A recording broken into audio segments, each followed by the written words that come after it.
sont des paroles prophétiques. L'histoire retiendra que Félix Tshisekedi a amené et la France et l'Union européenne et le Rwanda et les AFC et les M23 et Hippolyte Kanambe tous à genoux. L'histoire retiendra qu'à la 65e année de l'indépendance du Congo démocratique, le Rwanda avait reconnu que j'étais au Congo. L'histoire retiendra que Tshisekedi a traversé tous les pays du monde jusqu'à atteindre les pays les plus puissants au monde, à convaincre Donald Trump par la grâce divine que les Rwandais reconnaissent officiellement qu'ils ont envahi le Congo et que les Congolais sont morts. L'histoire retiendra que ce sera la fin, et c'est la fin des groupes rebelles et de ce que vous appelez rébellion au Congo démocratique. Ça, c'est sous Tshisekedi. L'histoire retiendra qu'il y avait un jeune homme du nom de Kalonji Wamulumba qui a été envoyé en Amérique pour être à côté de voir ce qui se passe et d'informer son peuple. L'histoire retiendra que le média congolais a été révolutionné par l'enseignement, l'éducation et la précision sur le patriotisme. L'histoire retiendra que Tshisekedi nous a sortis dans cette histoire de 30 ans. Lui qui n'était pas président, il est venu il n'y a que 6 ans. La guerre du Congo a fait 30 ans. Je dis bien 3 décennies. Il n'était pas là. Mais tous les ennemis de la République ont mis ça sur son corps pour dire que c'est lui qui a détruit le Congo, c'est lui qui a tué les Congolais, c'est Tshisekedi qui est mauvais. L'histoire retiendra que Dieu l'a fait. Lui qui était un homme faible, Dieu l'a fait un homme fort. Il lui a dit: comme tout le monde te condamne, moi je te justifie et toi tu le condamneras. L'histoire retiendra que le Congo, tout le monde a témoigné d'une signature qui reconnaît que tous ces aventuriers étrangers sont venus chez nous au Congo. L'histoire retiendra que Hippolyte Kanambe a fui après la signature. Il est parti on ne sait pas où, sans abri, en train de fuir. L'histoire retiendra que Nanga a pris acte, a reconnu que, en tout cas, ce que vous avez décidé là, le Rwanda était chez nous. Parce que quand tu prends acte et que tu reconnais ça, tu reconnais autrement dit que le Rwanda était au Congo. Parce que la signature sur l'accord de paix, c'était pour que le Rwanda quitte le Congo démocratique. Est-ce que Yokani Malam, discours du président Tshisekedi, hey, j'adore. J'ai dit bien. En ce jour solennel du 30 juin, nous célébrons nos 65 ans d'indépendance. 65 ans d'un cheminement audacieux amorcé le 30 juin 1960, lorsque notre peuple, uni par une aspiration irrépressible, a revendiqué son droit inaliénable à la liberté et à l'autodétermination. Cette date n'est pas qu'un jalon historique. Elle est un appel vibrant à honorer la mémoire de nos héros, à raviver notre idéal commun et à réaffirmer notre engagement pour une République forte, unie et prospère. En ce jour de souvenir et d'espérance, j'honore la mémoire de nos pères fondateurs, Joseph Kasavubu, Patrice Emery Lumumba, et de tous ceux qui, souvent dans l'anonymat, ont offert leur vie en sacrifice pour rendre possible l'idéal d'un Congo libre et maître de son destin. Leur courage est le socle de notre souveraineté, leur vision, le flambeau de notre avenir. Mes très chers compatriotes, aujourd'hui, notre célébration revêt une portée exceptionnelle. Il y a quelques jours, à Washington, sous l'égide des États-Unis d'Amérique, la République démocratique du Congo et le Rwanda ont signé un accord de paix historique, un tournant décisif pour mettre fin à un conflit qui, depuis près de 3 décennies, a semé la désolation dans l'est de notre pays, causant des millions de morts et de déplacés, en particulier dans l'est de notre territoire. Cet accord, signé par les ministres des Affaires étrangères de nos 2 pays lors d'une cérémonie solennelle présidée par le secrétaire d'État américain, M. Marco Rubio, reprend les acquis de la résolution 2773 du Conseil de sécurité des Nations Unies et ouvre la voie à une nouvelle ère de stabilité, de coopération et de prospérité pour notre nation, pour la région des Grands Lacs et pour l'Afrique tout entière. Je voudrais exprimer, au nom du peuple congolais, notre profonde gratitude aux États-Unis d'Amérique pour leur engagement déterminant en faveur de la paix. Nos remerciements les plus sincères vont au président Donald Trump pour son implication personnelle dans ce processus de pacification porteur d'espérance. Son leadership a permis de réunir les partis autour d'une vision commune. J'adresse également mes vifs remerciements à l'État du Qatar pour ses bons offices, et particulièrement au Cheikh Tamim Ben Hamad Al Thani, dont la médiation discrète et efficace a contribué à rapprocher les positions et d'ouvrir un dialogue sincère entre notre pays et le Rwanda. Je tiens également à exprimer ma profonde gratitude à deux dignes fils de l'Afrique, dont l'engagement déterminant a largement contribué à porter la tragédie sécuritaire que traverse la République démocratique du Congo à l'attention de la communauté internationale. Grâce à leur implication active dans le processus de Luanda et de Nairobi, Son Excellence Joao Manuel Gonçalves Lourenço, président de la République d'Angola, et Son Excellence Uhuru Kenyatta, ancien président de la République du Kenya, ont su mobiliser les consciences et renforcer la visibilité de la cause congolaise sur la scène régionale et internationale. Et des maires, très heureux de vous retrouver pour un décryptage de l'actualité politico-sécuritaire en République démocratique du Congo. Très heureux de vous savoir nombreux partout ailleurs où vous nous suivez, aux États-Unis, en Canada, Belgique, Allemagne, Turquie, ainsi à l'intérieur de la République démocratique du Congo. Fin de la guerre, M23 et Panzani, Corneille Nangaa accepte la défaite et la victoire de Félix Tshisekedi et prend acte de la signature de l'accord entre la République démocratique du Congo et le Rwanda et la fuite de Joseph Kabila alias Hippolyte Kanambe Oya Pakati Mbangu dans la ville de Bukavu na Obeta Masolo wana awa na émission Oyo bolandaka mingi plutôt partout dans le monde nazali na bino awa pona kolobela mboka na biso Oyo tozali na ngoka moko. Nous avons un seul pays qui est le seul bien commun à nous tous. Vital Kamerhe s'oppose à l'accord. Il vient de déclarer sa flamme pour le départ. Il y a ministre, il y a affaires étrangères Thérèse Kayikwamba ngai na bino tozali lisusu awa pona ko décrypter cette situation politico-sécuritaire de la République démocratique du Congo. Enfin, Constant Mutamba sera devant le juge le 9 juillet de ce mois. Début, il y a procès Oyo chaîne Nabino, il y a deux pères et deux mères et Kozalawana pour couvrir le début et la fin de cette audience. Tokozala Pewana Masolo Penakobeta Awa. Firmin Vond vient d'être suspendu. Pour Nanini Azali suspendu. Mokonzi ya mboka auti kozwa bongo makambu ebele oyo ezali ko compromettre le procureur général près de la cour de cassation.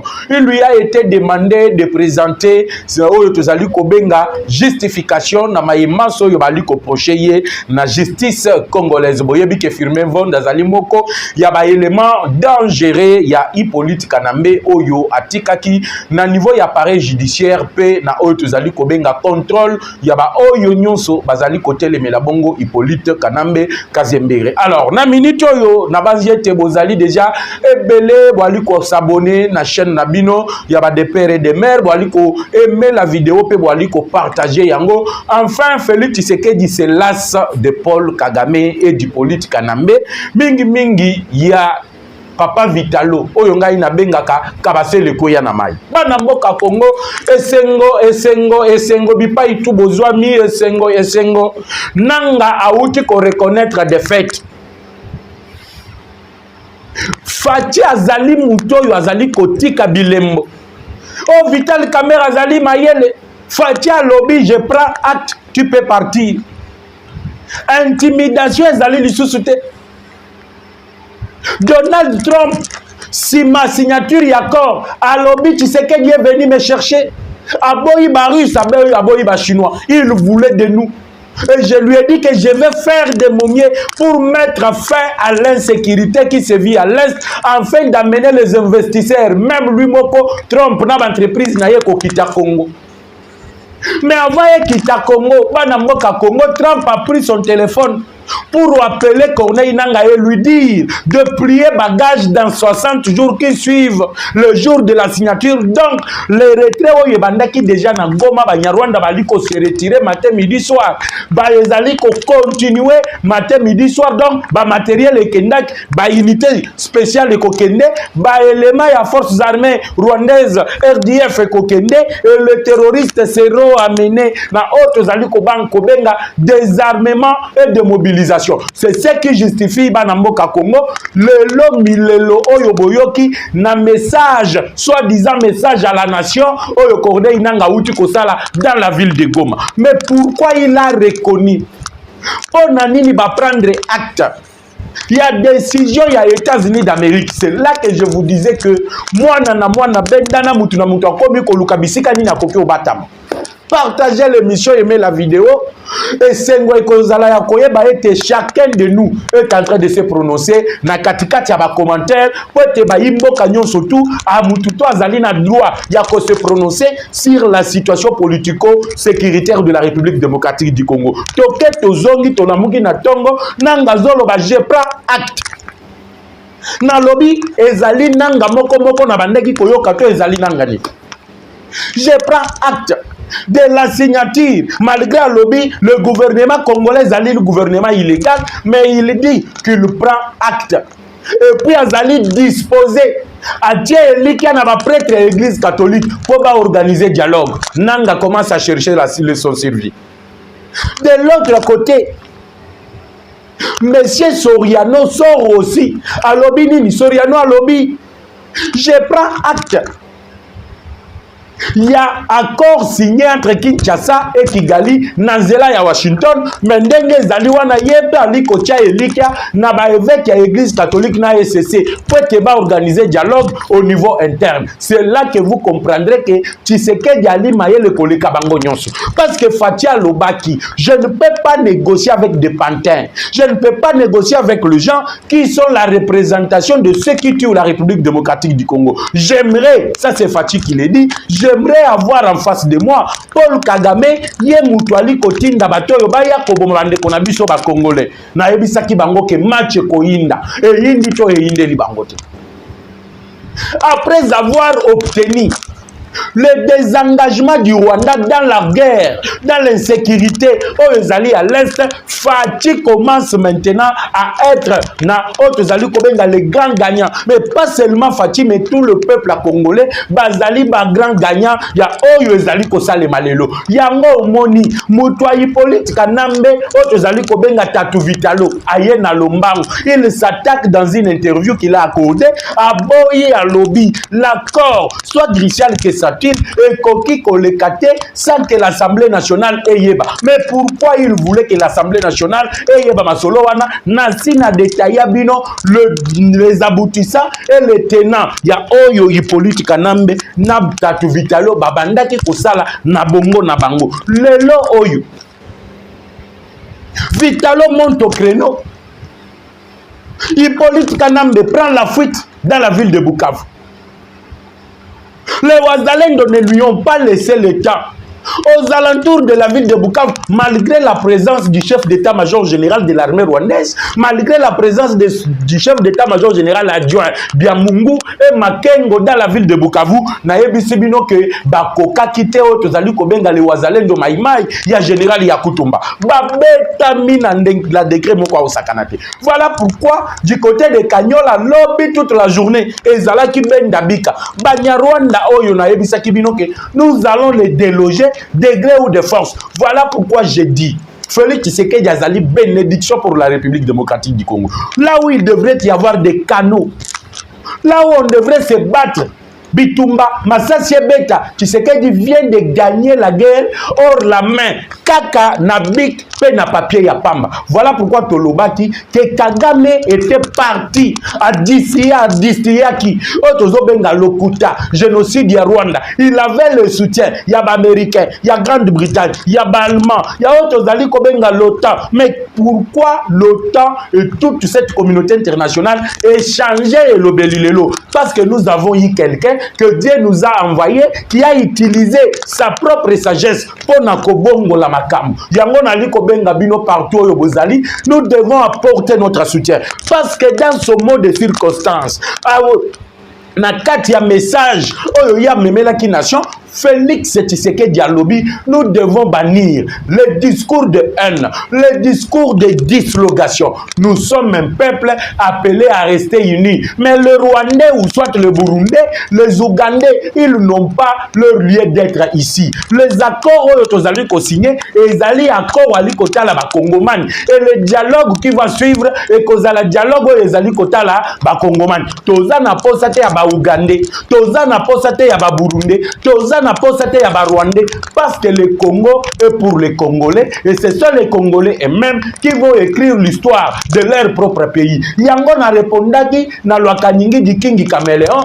que nous n'avons rien à te dire. Tu n'es pas Congolais et tu n'as rien à nous exiger. Qui es-tu? Paul Loya ko intimider l'héroïne de la nation, Thérèse Kayikwamba, la dame de fer. Moi, je suis à ce qu'ici Donald Trump. Trump Atali à lobby. Je vois que tu aimes beaucoup ton pays. Et j'espère que vous allez faire de votre mieux. Yako respecter les engagements qui ont été pris. C'est ainsi que le réseau, il y a Hippolyte Kanambe, baye kobimana réseaux sociaux pour diaboliser l'accord. Oyo sinyamaki. Banamboka Congo, diabo wana musala na biso ezali ya kolongola ya.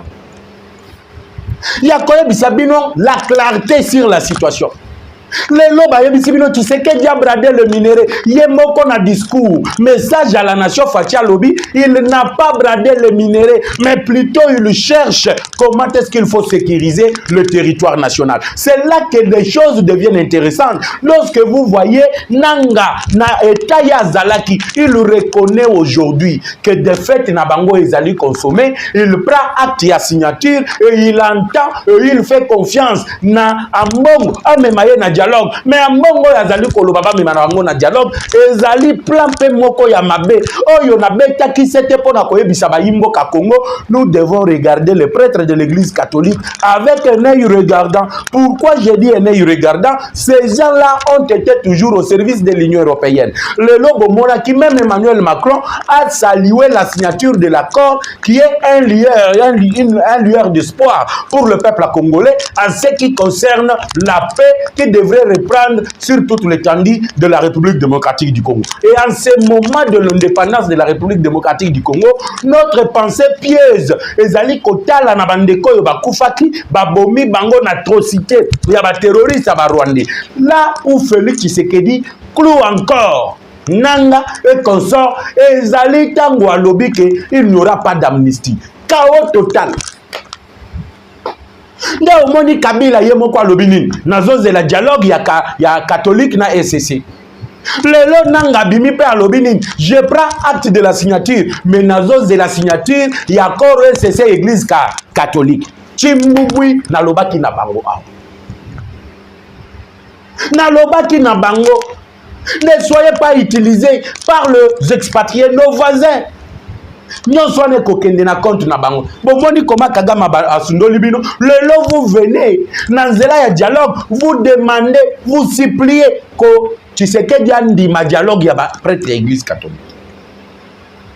Mais toyebi ka mbongo na dialogue oyo azbazali ko senge pa ba Kabila, la formule c'est transition sans Tshisekedi. Toyebi yango très bien. Yango moni mokonzi mboka yebisi bango na kati ya batwana ambongo azalate. Chola azalate, Fulgence Muteba azalate. Les trois individus bakoki ko zalate et ceux qui vont participer dans ces dialogues, ils doivent être dans le camp de la patrie. Le camp de la patrie zali bato bakoki ko trahir mbokate. Bato bako Zalawana pour soutenir le pays et être là lorsque le pays a besoin d'eux. Le patriotisme doit incarner le participant de ce dialogue-là. Parce qu'après signature, il y a Washington, le 15 Fatia Kozala na Washington, autour, il y a Otozali Kobenga Donald Trump. Mais avant le déplacement à Tshisekedi, il recevra Elon Musk. Elon Musk a dit qu'il y a ici le 7 juillet. Naliko Sabino même les dates. Et c'est là maintenant que le Rwanda a peur. Parce que le système de défense aérienne rwandais a été détruit par la première installation et la visite. Il y a des images, il y a liboso, il y a satellite. Oyo FBI et Outaki Kozwa. C'est ainsi que Bomonaki Basukoy, lorsqu'on était en affrontement avant la tombée de la ville de Goma, Basukoy qui a une incapacité de frapper. Parce qu'il y avait un système de défense aérienne rwandais avancé, installé par le français, le gendarme français, dont deux ont été tués du côté de l'Ituri par le général Johnny Luboyanga Chama et l'ensemble des forces armées de la République démocratique du Congo. Et quand les Français ont installé là, ils donnaient au Rwanda la possibilité de contrôler une partie de l'espace aérien congolais. Et moi, j'avais demandé à ce que le gouvernement puisse déclarer ou soit rompre les relations diplomatiques avec la France. Parce que plusieurs preuves, les lois ont démontré, noir sur blanc, que la France fait partie des pays où Yobazali Bongo comme maltraité peut appuyer le Rwanda et le terroriste M23 déstabiliser la République démocratique du Congo. Tout cela pourquoi? Parce qu'eux également bénéficient de ces côtés-là. Mais il fallait attendre la sagesse et l'intelligence de Tshisekedi. Vous comprenez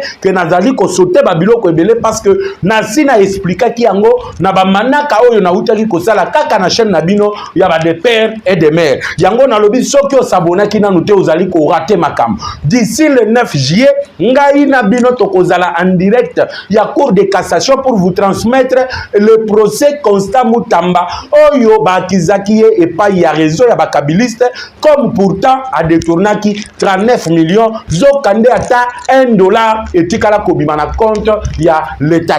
Alors pour continuer avec ce que j'étais en train de dire, Banamboka Congo, peuple congolais. Le plan oyo bango to bazali koya nango ezali ya kosenga na oyo tozali kobenga fridolin ya mbongo donation chele Fulgence Mouteba, il faut qu'il y ait une transition sans Tshisekedi. Et c'est ce que l'Église catholique est en train de faire. Maintenant, ce qui le clou, c'est quoi? Tango Bayoki que Donald Trump, avant, après, signature Yako, aye kosala interview. Oya lobi que ayoka nina Tshisekedi. C'est là qu'il cloue et c'est ce qui a fait que Nanga puisse accepter la défaite et attend maintenant le dialogue. Dialogue kosalema autour de qui? Bakoloba pona nini? À part l'unité nationale, est-ce qu'il y aura partage de gâteaux? Au monaki Denis Sesanga, à Kembangu na camp de la patrie, il y a Martin Fayoul, à Keko réclamait le ministère de la justice. Tolobi Sesanga yo koki kozala, en aucun cas et à jamais le ministre de la justice Mutamba reprendra ses fonctions. Naliko la kabino ao, tozana bino ao. Mokonzi mboka yebishi Mutamba. Kokendete, je connais le plan de ces gens-là. Nous allons donc tokokata bango tokobuka bango makolo. Tokati bango maboko parce que les sanctions sont en train de tomber. Au moment où je vous parle, les décisions sont sur la table du chef de l'État. Mutua liboso koko ezali firmé vendre. Procureur wana ya cassation. Au moment où je suis en train de vous parler, l'action disciplinaire exa déjà na maboko à président ya conseil supérieur de la magistrature. Dieu donné Kamuleta. Et c'est ce qui cloue Vital Kamerhe qui commence à être agité. Au Komona, dans quelques heures, ils viendront pour démentir. On a ça la communiqué à Lokuta.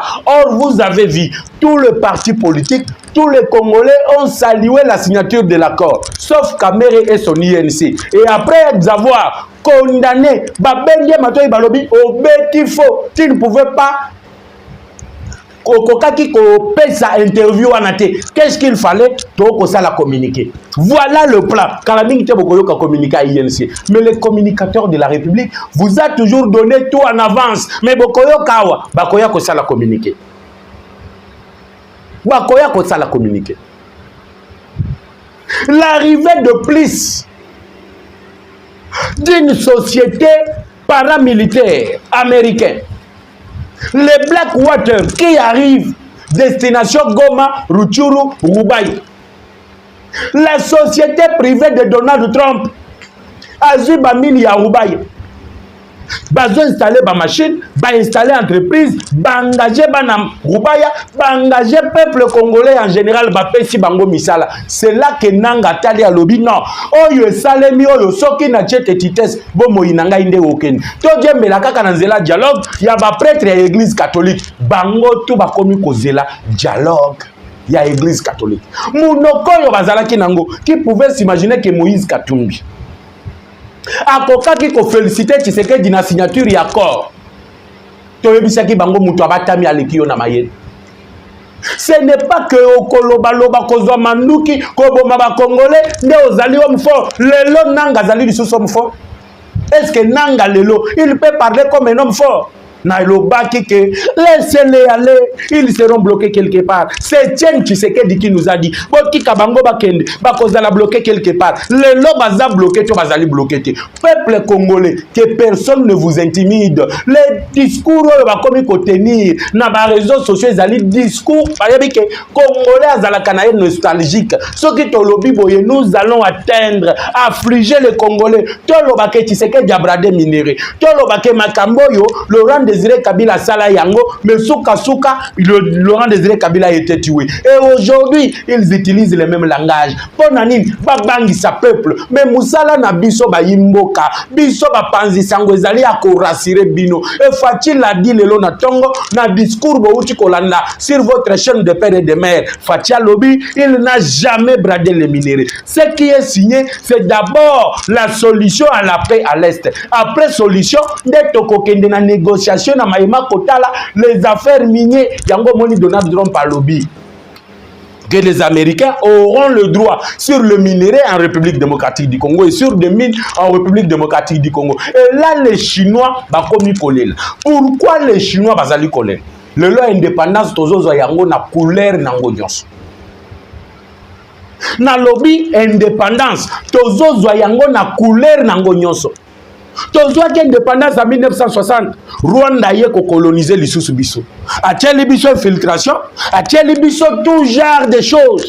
Les lots sous Félix Tshisekedi, nous sommes en train de restaurer la République démocratique du Congo. Le pays qui était tant agenouillé, le lot est allé Kolamuka. Qui pouvait s'imaginer que Congo na monde, Bakoka qui ko élire vice-président? Qui pouvait s'imaginer? Ok, la diplomatie de Tshisekedi n'est pas agissante. Le lot Bazali ko se rendre compte que tous ces voyages que Tshisekedi faisait, c'est maintenant que nous sommes en train de récolter le fruit de tous ces voyages. Il y a diplomatie, Fati Abandeki Kosal. Qui aujourd'hui peut parler? Qui aujourd'hui peut critiquer? Ba Mukwege basali discours na lobaki na bino Mukwege c'est un élément utilisé par l'Union européenne. Ok, on a bradé nos minéraux, le Congo est perdant. Est-ce que le Congo est perdant nanine? Voilà les questions qu'on doit se poser. Bazali ko bradé les discours ya ministre affaires étrangères rwandais, mais Bazali na capacité que ya koye bisabino la vérité que Donald Trump a dit au ministre des Affaires étrangères. Dans tout ce qu'ils sont en train de dire, ils n'ont pas le courage de vous dire que Tshisekedi a gagné. Le peuple congolais a gagné. Parce que ce n'est pas la victoire de Tshisekedi, c'est la victoire du peuple. Oyo Kobate la bande kona bango, Oyo Bazali na Est, qui ont été martyrisés plusieurs années, qui ont été tués, qui ont été violés. Oyo Basibir, ba exaction ya ndenge na ndenge.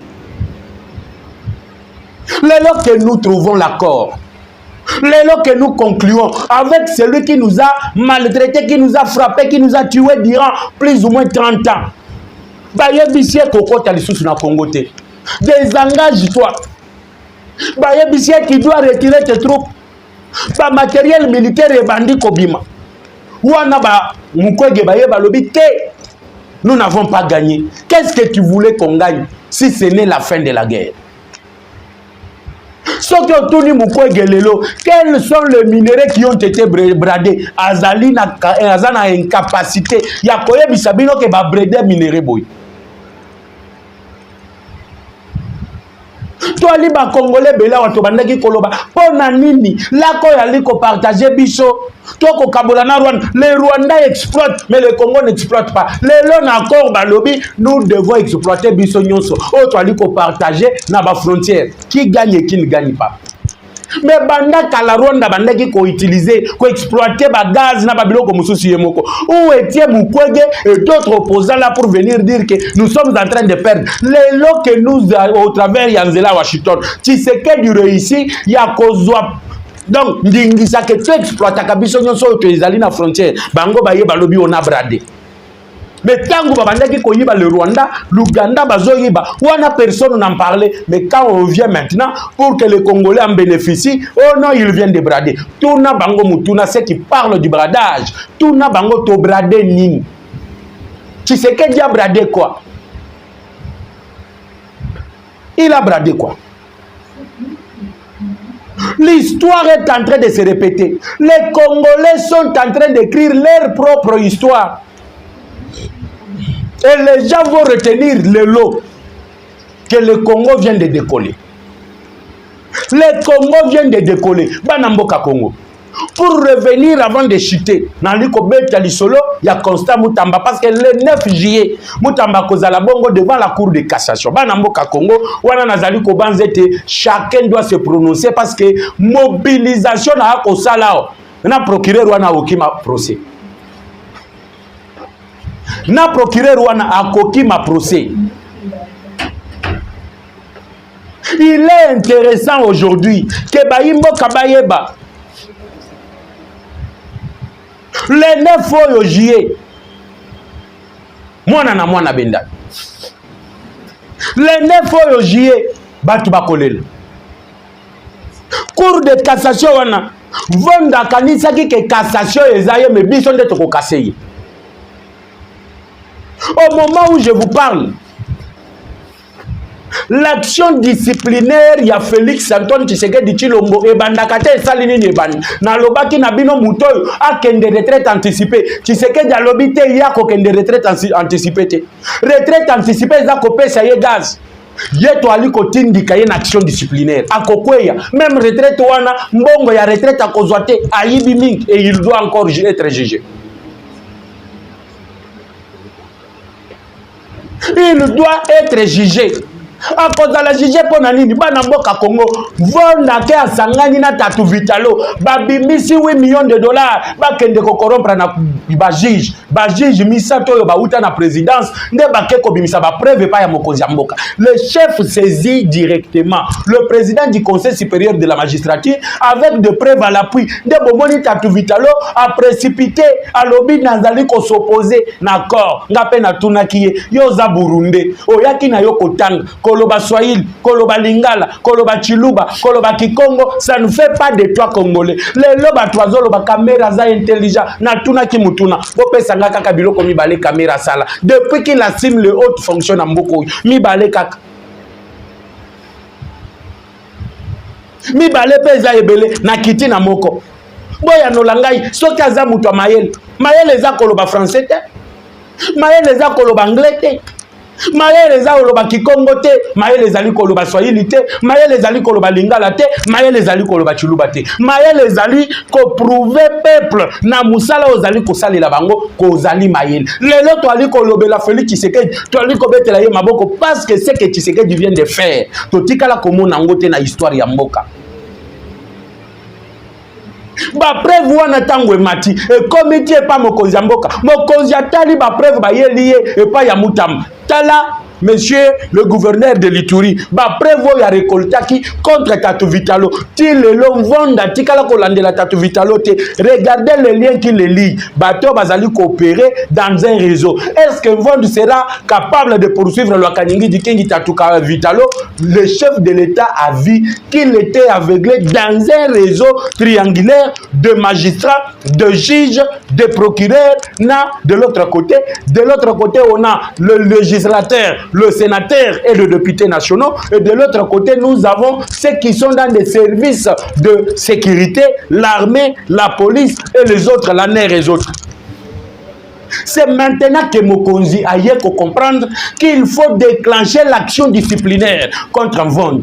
Et le même Vond qui a réussi à avoir l'autorisation de poursuite contre Constant Moutamba Ponanine, il faut battre les misakaka poursuite contre Hippolyte Kanam. Ba étouffer yango.